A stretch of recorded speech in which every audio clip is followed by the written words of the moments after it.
மிக நீண்டகால இலக்கிலான சோசலிசம் கம்யூனிசம் நோக்கியதாக இருக்கிறது. இடையில் இருக்கக்கூடிய நல்லெண்ணங்கள், பல வகையான சோசலிச போக்குகள், பிற்போக்கு சோசலிசம், ஜனநாயக சோசலிசம், இப்படி பல வகை அவர் தன்னுடைய கம்யூனிசத்தின் கோட்பாடுகள் நூல்ல குறிப்பிடுறாரு. இது அந்நில கற்பனாவாத சோசலிஸ்டுகளை பற்றி அவர்களுடைய பணிகள் என்னங்கிறத ஆய்வுக்கு எடுத்துக்கிட்டு அது எப்படி தவறானதுங்கிறத அந்த கற்பனாவாத சோசலிசமும் விஞ்ஞான சோசலிசமும். இப்ப இந்த மொத்த அவர்களுடைய வரலாற்று காலகட்டத்தின் பணி என்னவாக இருக்குன்னு பார்த்தா, இப்படி அரசியல் சித்தாந்த ரீதியாக பாட்டாளி வர்க்க விடுதலை தத்துவத்திற்கு எதிரான அனைத்து போக்குகளையும் முதல்ல சோர்வின்றி முறியடிக்கிறாங்க. அது மிகப்பெரிய சோர்வான வேலை, சாதாரண வேலை இல்லை. ஒவ்வொருத்தரையும் மறுக்கிறது இருக்கு இல்லைங்களா? அவர்களே ஏற்றுக்கொண்ட ஹெகலியவாதிகளாக இளம் வயதில் இருந்தவர்கள் தோழர்கள். அப்ப ஹெகல்ட்ட உள்ள கருத்து முதல்வாத இயங்கியல் பார்வையை மறுக்கிறாங்க. பிற்பாடு ஃபயர் பாக்கிடமுறையில் தவறான கூறுகளை மறுத்து மேற்கொண்டு எது சரியான, அப்ப மார்க்சியத்தின் தத்துவ கண்ணோட்டம் நம்ம சொல்றோம் இல்லைங்களா, வரலாற்று இயக்கவியல் பொருந்தளவாத பார்வை, இதை முதல்ல வரலாற்றில் வழங்குகிறார்கள். அதை பாட்டாளி வர்க்க ஆயுதமாக வரையறுத்து சீர்திருத்தவாதத்திற்கும் புரட்சிக்கும் உள்ள எல்லைக்கோடை ரொம்ப தெளிவா வரையறுத்ததுல அவர் பணி மிக அளப்பரிய பணி. அது அந்த காலகட்டத்தில் மிகப்பெரிய போராட்ட பணி. அதுதான் அந்த வரலாற்று காலகட்டம்னு சொன்ன இல்லைங்களா, அதை மிக உறுதியாக செய்திருக்கிறார்கள். அந்த வேலையில் ஈடுபடக்குள்ள எங்கெல்ஸும் மார்க்சும் அனுபவித்த வேதனைகள் இன்னைக்கு ரொம்ப எளிதா பேசுறாங்க. சில உலக தலைவர்கள் அப்படி கஷ்டப்பட்டாங்க இப்படி, இவருடைய வாழ்க்கையின் ஒரு நாளை வாழ்ந்திருப்பார்கள் அவங்க. ஏன்னா எதை பேசினாலும் அரசுங்கிற ஆளும் வர்க்கத்தின் அந்த ஒடுக்குமுறை நிறுவனம் வந்து நிக்குது. மார்க்ஸ் தன்னுடைய சொந்த பூமியில் வாழ முடிஞ்சுதா? நியூ ரைனிஸ் அந்த ஜெய்டும் பத்திரிகையில தலைமையா பொறுப்பாசிரியர் வரைக்கும் அவர் வந்திருக்கிறார். அந்த பத்திரிகையில் பத்திகளும் கட்டுரைகளும் எழுதியிருந்ததுனாலேயே நீதிமன்ற விசாரணைக்கு உட்படுத்தப்பட்டிருக்கிறாரு.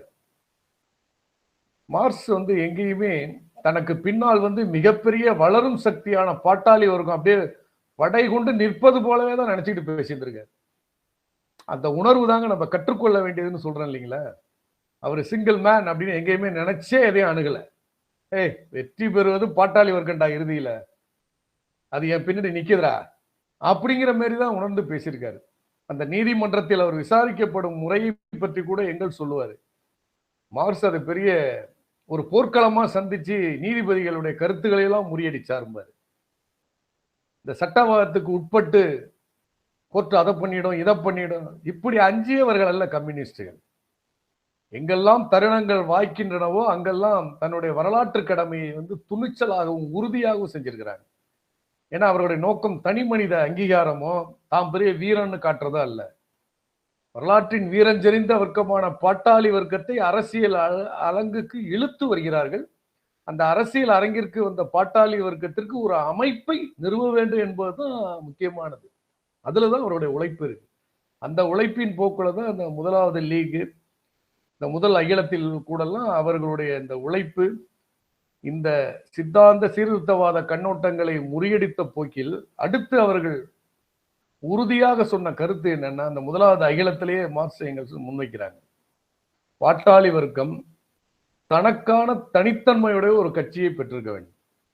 அந்த கட்சி வந்து பாட்டாளி வர்க்கத்திற்கு எதிரான உடைமையாளர்களின் அனைத்து கட்சிகளுக்கும் எதிரானதாக இருக்க வேண்டும்.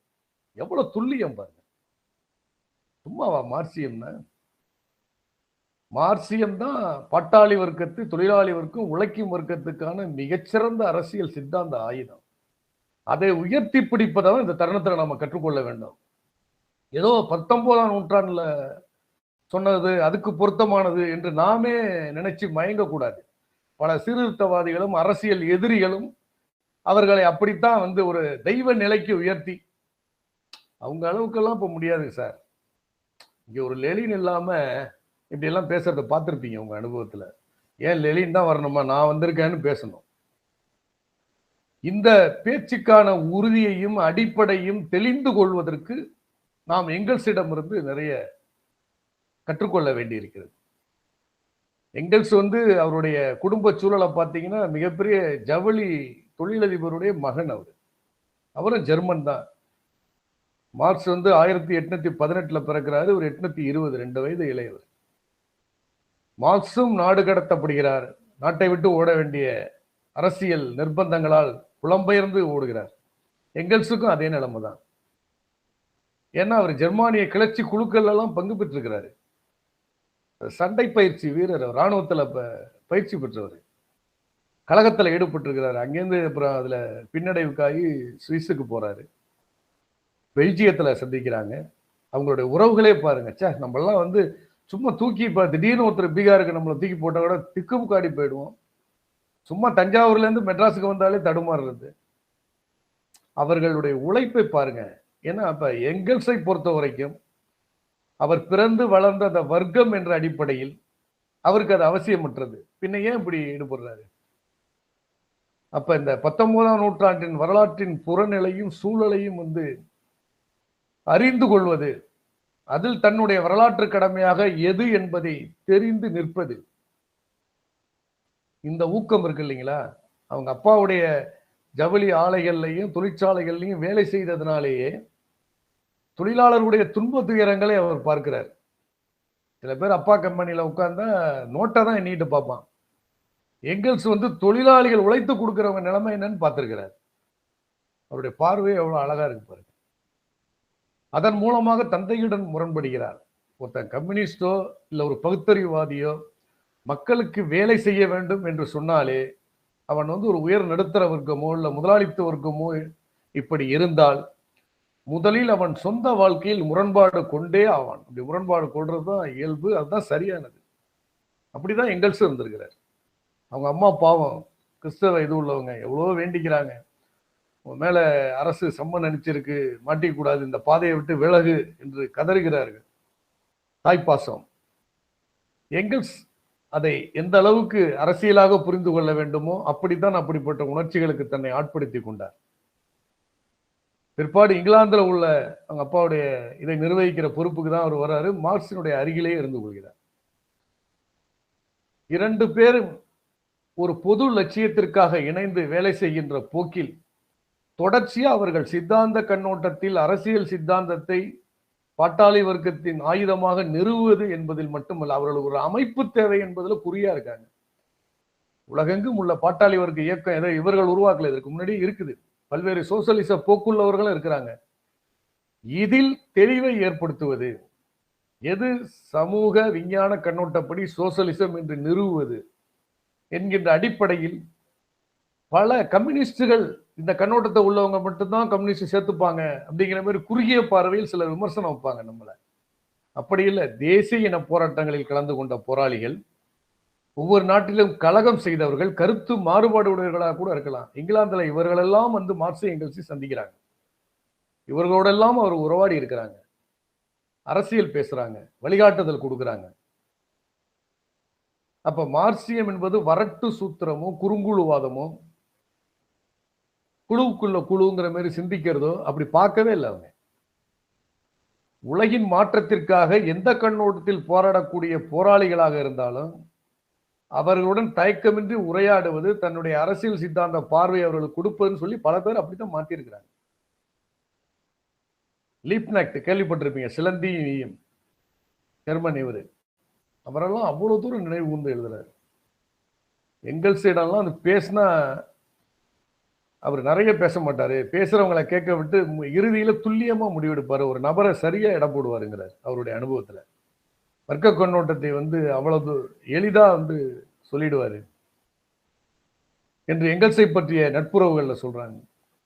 இப்ப அந்த மதிப்பீடுங்கிறது எதுக்கு சொல்றேன்னா, ஒரு சொந்த வாழ்க்கையில் கூட எங்கெல்ஸ் மதிப்பிட்டா சரியா இருக்கும்னு மார்க்ஸே நினைச்சிருக்காரு. அவருடைய மகளை லபார்க்கிட திருமணம் செய்விக்கிறதுக்கு முன்பு தன்னுடைய மருமகனா வரக்கூடியவரை அவர்கிட்ட அதுதான் சொல்லியிருக்காரு.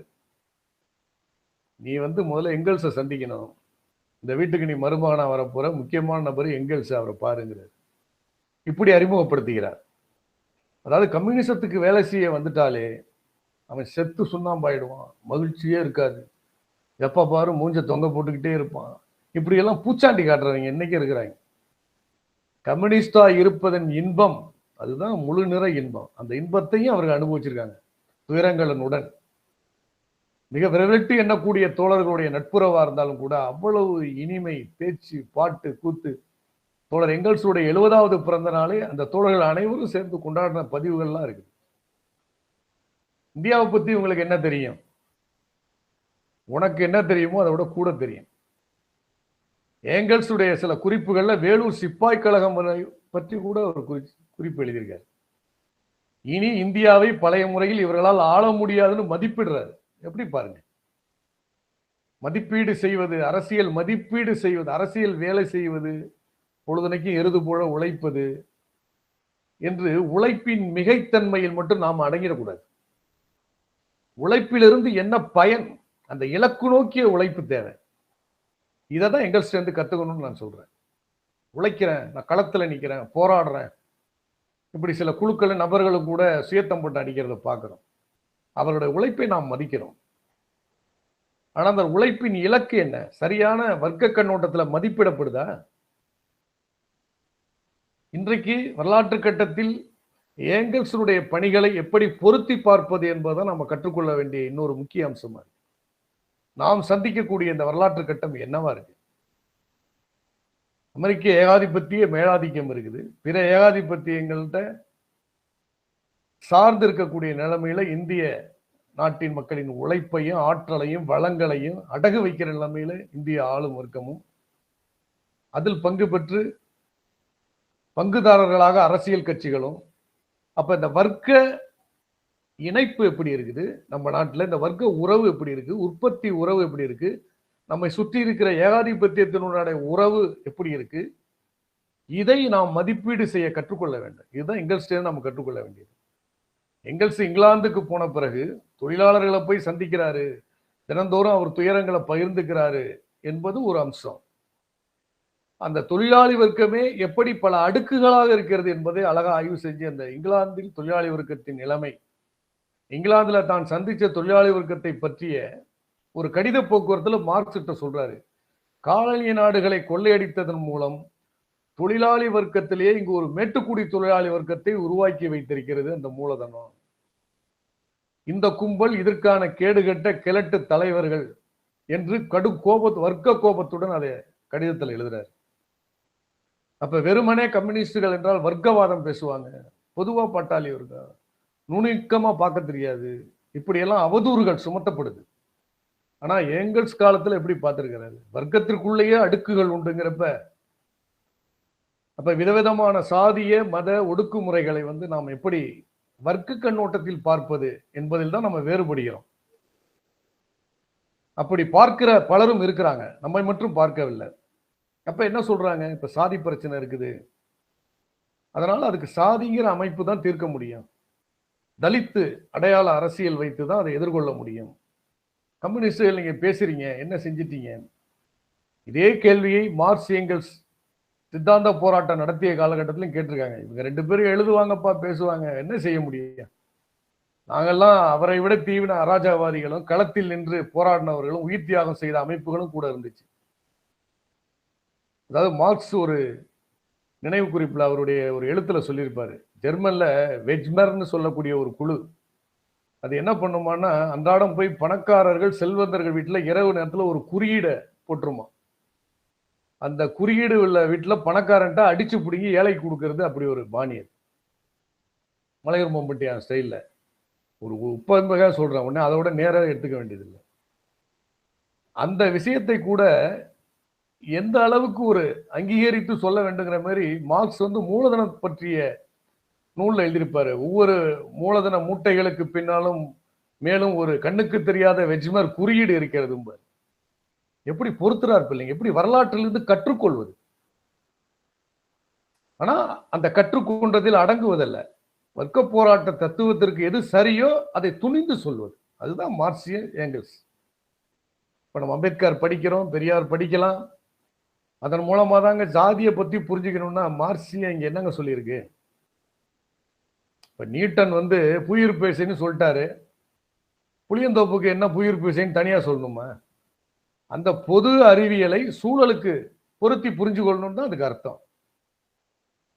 அம்பேத்கர் பெரியார் சொல்லி இருக்கிறாங்க, சொன்னதை தெரிஞ்சுப்போம். நிலைமைகளை விளக்கி இருக்கிறாங்க, துயரங்களை விளக்கி இருக்கிறாங்க. ஒழிப்பதற்கு என்ன தீர்வுங்கிற இடத்துல தானே மாறுபடுறோம்.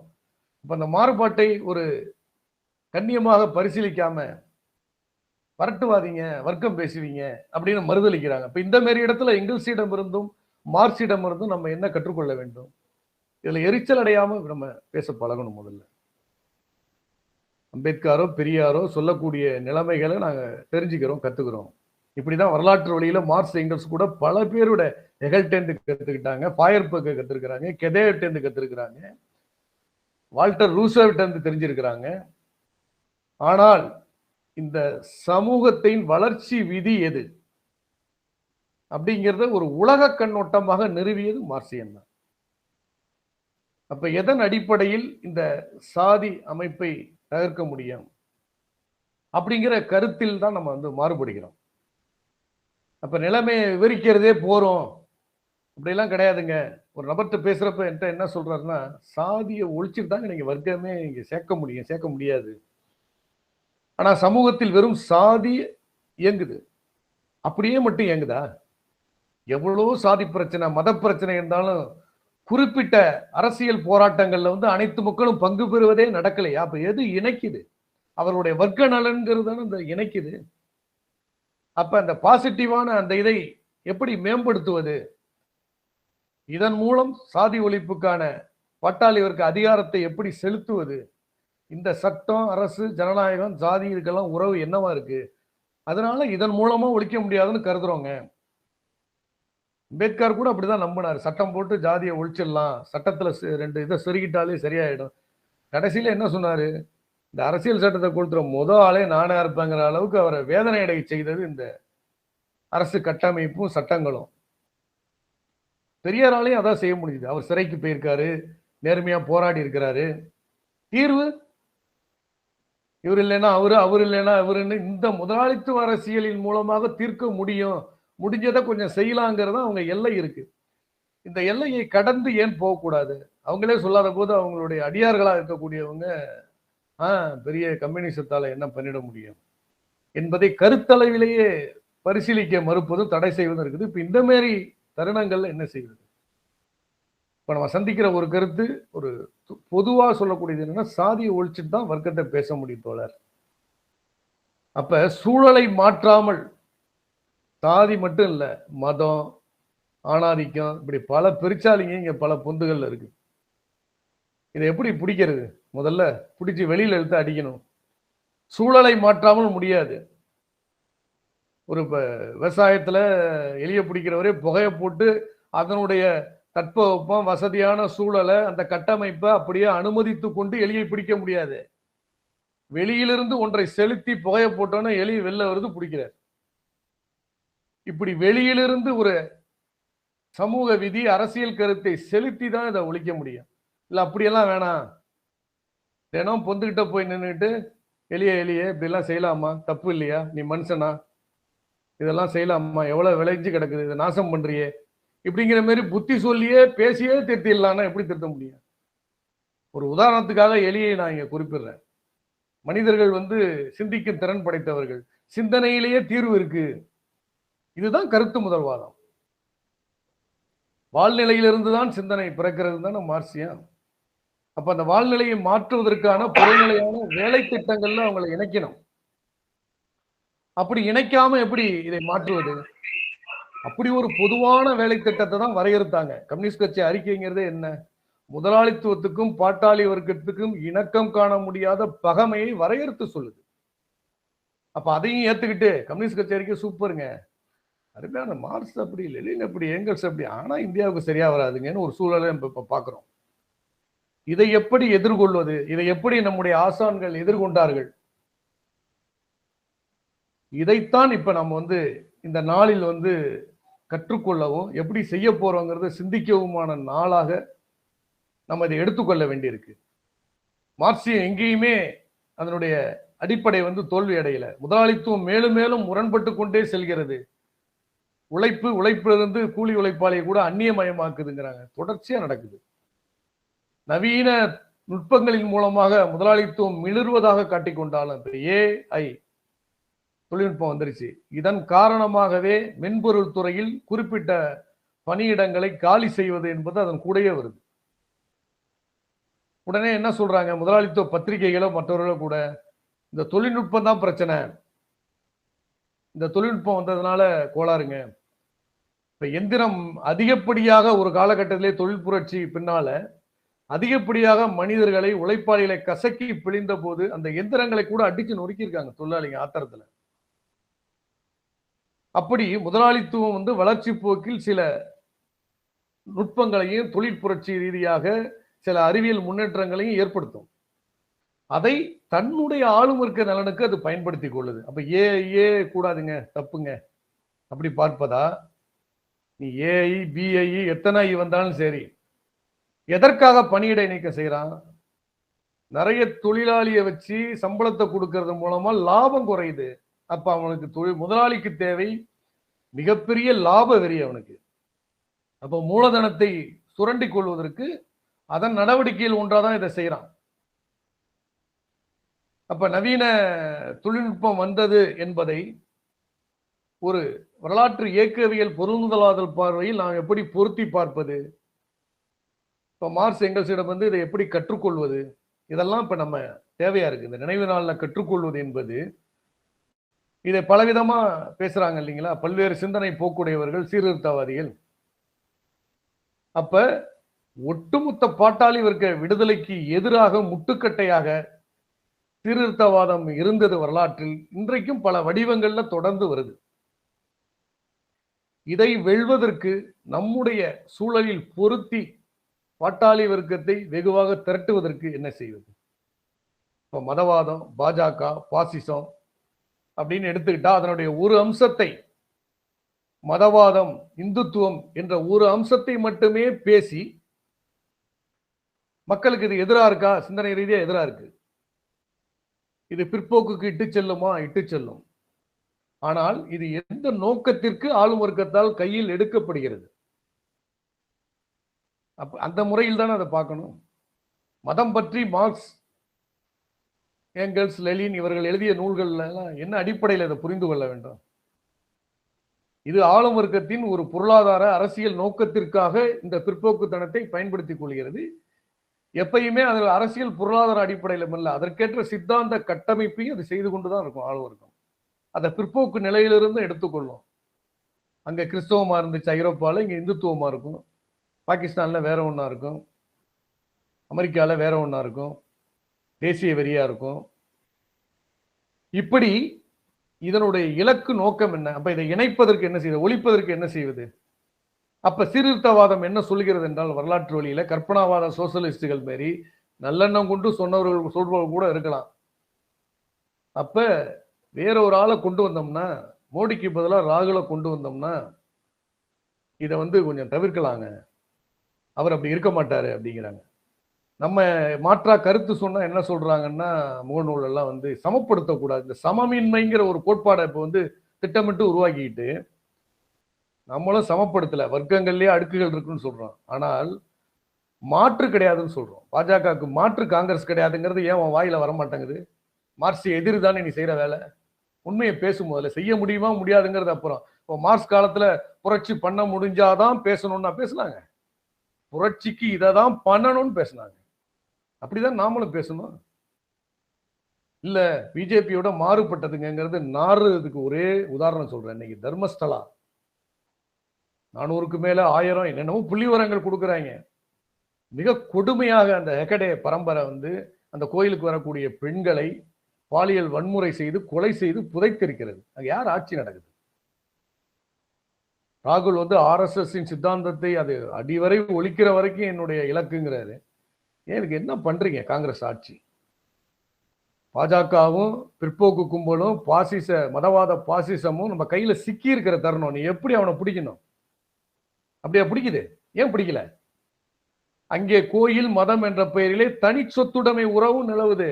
அவன் ஹெக்கடேங்கிற ஒரு வெறும் பார்ப்பனர் மட்டும் இல்ல, பிற்படுத்தப்பட்ட சமூகம் இவனெல்லாம் அறங்காவலர் வச்சுக்கிட்டு கர்நாடகாவில் பல ஏக்கர் நிலங்கள், கல்வி நிலையங்கள், புதுவிதமான மூலதனங்கள், மருத்துவக் கல்லூரி, இப்படி பெரிய நெட்வொர்க்ல இருக்கிற அந்த அரசியல் பொருளாதார அடிப்படையை தகர்க்காமல், இதை பற்றி பேசாம, இந்துத்துவம் பாசிசம் ஒழிச்சிருவோம், எந்த நிர்பந்தமும் இல்லாம இப்படி ஒழிப்பேன். நான் சொன்னேன்ல, இப்ப கம்யூனிஸ்ட் கட்சியினுடைய பொது வேலை திட்டம் அன்றைக்கு தொழிலாளி வர்க்கத்தின் கைக்கு வழங்கப்பட்டதே நிர்பந்தம் என்ன? சீர்திருத்தவாதத்தை தகர்த்தெறிவது சித்தாந்தத்தை, முதலாளித்துவ வர்க்கத்துடன் இணக்கம் காண முடியாத பகைமையை முதல்ல உணர்வது, ஒத்துக்கொள்வது. இதை மாற்றுவதற்கு என்னவோ அந்த அடிப்படையில வேற திட்டம் இருக்கணும். அப்போ ஒரு நிர்பந்தத்தை கொடுக்குறது. முதலாளித்துவ சக்திகளோ ஜனநாயக சக்திகளோ வந்து இணைந்து வேலை செய்ய வர்றாங்கன்னா கம்யூனிஸ்டுகளோட, இந்த நோக்கத்துல முதல்ல என்னுடைய இந்த கருத்தை பேச நீ ஜனநாயகத்தை கூடியா, நான் வர்றேன். நீ கம்யூனிசம் பேச, இப்ப ஐக்கிய முன்னணி பாய்சத்தை விரட்டணும்னு பல பேர் பேசுறாங்க. சோசலிசம் பேச, புதிய ஜனநாயக புரட்சி செய்வதற்கெல்லாம் ஒரு உடன்பாடு கொள்ளுங்க, திமுகவோட காங்கிரஸோட இந்த கட்சிகளோட நான் சொல்லவில்லை. எங்களுடைய அரசியல் சுதந்திரத்தை பேணிக்கொள்ள இந்த கருத்தை பேசுவதற்கான ஜனநாயகத்தை இவர்கள் அனுமதிக்கிறார்களா? இன்னைக்கு எங்காவது ஒரு இடத்துல போஸ்ட் ஒட்ட முடியுமா? சமூக பிரச்சனைகளுக்கு திமுகவை எதிர்த்து இல்ல, பாசிசத்தையோ இல்ல திருப்பரங்குன்றம் பிரச்சனையோ தோழர்கள் பல அமைப்பை சேர்ந்தவங்க போறான்னா போஸ்ட் ஓட்டினாலே கைது, கூட்டம் போட முடியாது, எல்லாத்துக்கும் நீதிமன்றத்துக்கு துரத்தி அடிக்கிறது, இப்படி சுத்தல்ல விடுறது அரசு உறுப்புகளுக்குள்ளேயே. இதுக்கு பேரு என்ன ஜனநாயகம்? அப்ப ஒரு குறைந்தபட்ச பொது வேலை திட்டம், தொழிலாளி வர்க்கம் தன்னுடைய அரசியலை பேசுவதற்கான உரிமையை இப்படிப்பட்ட வரலாற்றிலே போராட்ட அடிப்படையிலே தான் போராடி போராடி வென்றெடுத்து கொடுத்திருக்கிறார்கள் நம்முடைய ஆசான்கள். அந்த போராட்டத்தை தான் முதல் வேலை திட்டமாக நாம் கருதி செயல்பட வேண்டுமே ஒழிய, முதலாளித்துவ கட்சிகளின் ஒரு போய் இணக்கமாக அவருடைய வாளாக போய் நிற்க முடியாது. அது மார்க்சியம் அல்ல, மார்க்சிய பார்வை அல்ல. திமுகவோ மற்றவர்களோ தேர்தலே கூடாது என்பதல்ல, அது எதற்கான தேர்தல்? இந்த தேர்தலில் என்ன உரிமை இருக்கு நமக்கு? இப்ப பார்த்தா என்ன பரிதாப நிலைமையில வந்து நிக்குது. மிக கடுமையாக தொழிலாளி வர்க்கத்திற்கு, பெண்களுக்கு வாக்குரிமையை வந்து தொழிலாளி வர்க்க இயக்கத்தின் போராட்டத்தின் மூலமாக பெற்றுக் கொடுத்தார்கள் கம்யூனிஸ்டுகள். முதலாளித்துவ நாடுகள்ல எளிதில் எடுத்த எந்த முதலாளித்துவ நாடும் எடுத்தோடனே வாக்குரிமை கொடுக்கல. அதுக்கே ஒரு போராட்டம் பண்ண வேண்டியச்சு மேற்குலக நாடுகள்லயே. இங்க என்ன நடக்குது? வாக்காளர் பட்டியல இருக்கிற பேரை நீக்கிறான், இல்லாத பேரை சேர்க்கிறான், வெட்டியே மாத்துறான், ஓட்டு மிஷின்ல இதுக்கு போட்டா தாமரைக்கு போகுங்கிறான். இப்ப என்னதான் செய்யறது? தேர்தல் ஆணையமே தில்லுமுள்ளு, மோடியே தில்லுமுள்ளுன்னு போய் தேர்தல் ஆணையமே தில்லுமுள்ளு, அப்புறம் நீதிமன்றமே தில்லுமுள்ளு, அரசியலே இந்த தில்லுமுள்ளெல்லாம் எப்படி திருகி எரியறதுக்கு என்னதான் அரசியல் இருக்கு? யார் கையில இருக்கு? எந்த சக்தியாலும் இதை முடியும்? இதை முன்னறியணுமா இல்லையா? அப்ப பாட்டாளி வர்க்க சக்தி பலமா இல்லைங்க. அதனால நம்ம வந்து முதலாளித்துவ வர்க்கத்தினுடைய பின்னால் போகணும். இப்படிப்பட்ட போக்குகளுக்கெல்லாம் எதிராகத்தான் ஜெர்மனியில் விவசாயிகளை பற்றிய நூல்கள்ல சொல்லியிருப்பாரு. பல இடங்கள்ல மார்க்சியவாதிகள் சொல்லியிருக்கிறாங்க. நாம் பலம் இல்லை அப்படிங்கிற நேரத்துல தான் ரொம்ப எச்சரிக்கையா இருக்கணும். பலமா இல்ல, அப்படியே பின்னாடி போவோங்க, அந்த சந்தில போனா இப்படி போகும், இந்த சந்தில போனா இப்படி போகும்னா எங்கேயோ போட்டு நம்மளை பொலி போட்டு அடிச்சு போட்டுருவான். அப்ப பலம் பெறுவதற்கு என்ன செய்யணும்? இந்த கட்டமைப்பு முதலாளித்துவ அரசமைப்பு முறையில நமக்கு தீர்வு இல்லை. என்னவெல்லாம் நடக்குது? இப்ப எதை வச்சு எதை திருத்துறது? போலீஸை வச்சு திருடனை திருத்துறதா, திருடனை வச்சு போலீஸை திருத்துறதாங்கிற மாரி இப்ப போயிட்டு இருக்குது. இவர்கள் மொத்தமே ஒரு கட்டமைப்பின் உறுப்புகளாக வேலை செய்கிறார்கள். இப்ப இங்க குறைந்தபட்ச ஜனநாயகத்தை தான் இப்ப நம்ம பேசுறோம். நீங்க எந்த கட்சியோட உடன்பாடு வைங்க, பாசிசத்தை வீழ்த்துவதற்குன்னு சொல்லிக் கொள்ளுங்கள். அப்படி சேரக்கூடிய நம்முடைய இது போன்ற மார்க்சியம் பேசக்கூடிய அமைப்புகளுடைய உரிமையை வந்து முதல்ல பாதுகாக்கணுமா இல்லையா? இந்த அரசியல் செய்வதற்கான உரிமையை. அப்படிப்பட்ட ஒரு நிர்பந்த அடிப்படையில் தான் பல்வேறு பேரோட அந்த காலத்துல வந்து உறவாடி இருக்கிறாங்க கம்யூனிஸ்டுகள். ஆனா தன்னுடைய ஒவ்வொரு கட்டத்திலும் தன்னுடைய அடியை முன்வைத்திருக்கிறார்கள். அதுதான் நம்ம குறிப்பா இருக்கணும். இந்த எங்கெல்ஸினுடைய நினைவு நாள்ல நாம் குறித்து கொள்ள வேண்டிய, கற்றுக்கொள்ள வேண்டிய விஷயமே என்னன்னா, தனக்கான தனித்த வேலை திட்டமும் தன்மையும் கொண்ட ஒரு பாட்டாளி வர்க்க கட்சியை நிறுவுவது, அதுக்கு உதவி செய்வது என்னவோ அதை நோக்கி நம்ம போகணும். அந்த நோக்கத்தில் நாம் மார்க்ஸ், ஏங்கல்ஸ், லெனின், ஸ்டாலின் ஏன்னா ஸ்டாலின் லெனினை பத்தி ரொம்ப அற்புதமா சொல்லுவார். மார்க்சியவாதிகள் நிறைய பேர் இருக்கிறாங்க, 2 வகையை சொல்லுவார். மார்க்சியத்தின் மேல் படுத்து கிடப்பவர்கள் ஒரு வகையாம், எழுந்து நிற்பவர்கள் நடப்பவர்கள் ஒரு வகைப்பார். மார்க்சியத்துல படுத்து கிடக்கிறதுனா என்ன? மார்க்சியத்தையே எழுந்திரிக்க விடாம போட்டு அமுக்கிறது. நீங்க அப்படி பேசக்கூடாதுங்க, சமம் இல்லைங்க. என்னங்க காங்கிரஸ் பேசுறீங்க, என்னங்க திமுக பேசுறீங்க, இப்படி பேசுவதே கூடாதுங்கிறாங்க. அது பலகீனமாயிடும், இது பலகீனமாயிடும். மார்க்சியப்படி தொழிலாளி வர்க்கத்தை அரசியல் அறிவூட்டக்கூடிய அந்த சமூக விஞ்ஞானத்தின் விதிகளையே பேசக்கூடாதுன்னா இதுதான் படுத்து கிடக்கிற பார்ட்டிங்க. இப்ப மார்க்சியத்தில் எழுந்து நிற்பவர்கள் லெனினுடைய படை வீரர்கள், மார்க்ஸ் எங்கல்ஸ் ஆசான்களுடைய அரசியல் அணி வீரர்கள். அப்படிப்பட்ட நிலைமையிலிருந்து நாம் கற்றுக்கொண்டு போராட வேண்டிய ஒரு கடினமான வரலாற்று கட்டத்திலே நம்ம நிற்கிறோம். ஏன்னா நம்ம நாட்டில், தமிழ்நாட்டை மட்டும் எடுத்துங்க, இந்தியாவில் பல்வேறு மார்க்சியல் குழுக்கள் இருக்கு. இந்த உறவாடல்கள் ஜனநாயக பூர்வமாக இல்லாததுனால ஒருத்தரை தாக்கிக்கிறது, தனிநபராதுங்கிறது, நீ பெரிய ஆளா, நீ என்ன களத்தில் நின்ட்டியா, நீ அப்படி செஞ்சிட்டியான்னு இந்த விஷயத்தையே பேச விடாம வடிவேலு பஞ்சாயத்தா கலைக்கிற மாதிரி கலைக்கிறது. ஐயோ ஆடே காணாம போல அப்படின்னு அழுகுற மாதிரி பண்றது. இதுக்கெல்லாம் அஞ்சக்கூடாது. நம்முடைய மார்க்சிய அமைப்புகளில் வேலை செய்யக்கூடிய தோழர்கள், இளம் தோழர்கள், முன்னணியாளர்கள், அரசியல் செயல் வீரர்கள் தெரிந்ததிலிருந்து பேசணும். முதல்ல எல்லாருக்கும் அதான் விதி. எல்லாம் தெரியுமா? எனக்கு கற்றுக்கொண்டேன், போராடி போராடி பேச பேச. இப்ப வர்க்க கண்ணோட்டம் எந்த ஒரு விஷயத்திலும் இதுல வர்க்க கண்ணோட்டம் என்ன என்பதை சமகாலத்தில் பொருத்தி மக்களுக்கு புரிய வைக்கக்கூடிய ஆற்றல் தான் இப்ப தேவை. அதை தான் எங்கல்ஸ் சேர்ந்து கத்துக்கணும். அவங்க எல்லாம் அப்படித்தான் புரிய வச்சிருக்கிறாங்க. அவங்க காலத்துல எது பாட்டாளி வர்க்க விடுதலைக்கு பயன்படக்கூடிய சிந்தனை முறை, செயல்முறை, எப்படி அமைப்பாகணும், இப்படிங்கிற கோணத்துல செஞ்சிருக்கிறாங்க. இப்படிக்காக பயன்படக்கூடிய பல்வேறு தனிநபர்கள், அறிவியல் போக்குகள், புதிய கண்டுபிடிப்புகள் அனைத்தையும் எதிராக பார்க்கல. அவங்க அதை எப்படி நம்முடைய வர்க்க லட்சியத்திற்கு உள்ளடக்கி பயன்படுத்தி கொள்ள வேண்டுங்கிறதுல தெளிவா இருந்திருக்கிறாங்க. அப்படிதான் நம்மளும் பார்க்கணும். ஒவ்வொரு தனிநபரை கூட அவர் உடனே வரல அமைப்புக்கு, இவர் பயன்பட மாட்டாரு, இப்படி முத்திரை குத்துவதை முதல்ல தவிர்த்திருந்தோம். இப்படி ஒரு தேவை இருக்குதா, செய்வோம், செய்யல, செய்ய முடியுங்கிறதுக்கு போறதுக்கு முன்னாடி இது சரியா தப்பா, தேவையா தேவையில்லையா, இதை எந்த கண்ணோட்டத்தில் பரிசீலிச்சா அதை தீர்க்க முடியும்.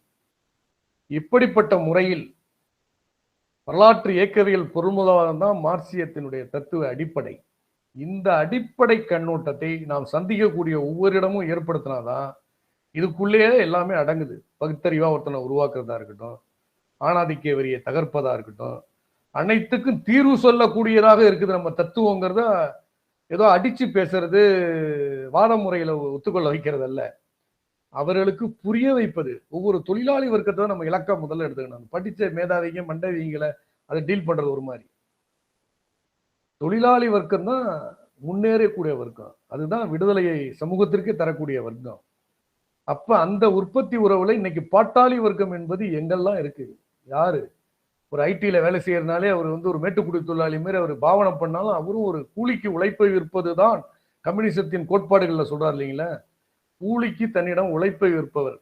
அதுல ரொம்ப நுணுக்கமா ஒண்ணு சொல்லியிருப்பாரு. அந்த சம்பளத்தை அவர் முதலாளிகள் லாபத்திலிருந்து பெறவில்லை, தன்னுடைய உழைப்பிலிருந்து பெறுகிறாருங்க. எவ்வளவு அருமையான கருத்துங்க. நிறைய பேர் லாபத்துல இருந்து முதலாளி சம்பளம் கொடுக்குறான்னு இன்னமும் புரிஞ்சு வச்சுட்டு, இதெல்லாம் யார் சொல்றா நம்ம நாட்டுல சொல்லுங்க. யாருடைய எழுத்துக்களை, சீர்திருத்தவாதிகளுடைய கருத்துக்கள்ல ஒன்றிலாவது இந்த உண்மையை உணர்த்துவதற்கு அவர்களுக்கு அந்த அரசியல் இது இருக்குதா? அப்ப மார்க்சியவாதிகள் தானே உணர்த்துறாங்க. இப்ப எந்த தத்துவம் உழைப்பவனுக்கு ஏற்றது, எது விடுதலையை கொடுக்கும் என்கின்ற பாதையில் நம்முடைய ஆசான் எங்கல்ஸிடமிருந்து இந்த நாளில் நாம் கற்றுக்கொண்டு முன்னேறுவோம் தோழர்களே. உங்களுடைய உழைப்பிற்கு என்றும் வாழ்த்துக்கள். இந்த சிறிய அளவிலாக இருந்தால் கூட இன்றைய கூட்டத்தை சிறப்பாக ஏற்பாடு செய்த செந்தளம் தோழர்களுக்கு என்னுடைய புரட்சிகர வாழ்த்துக்களையும் வணக்கத்தையும் தெரிவித்து முடித்துக் கொள்கிறேன். நன்றி.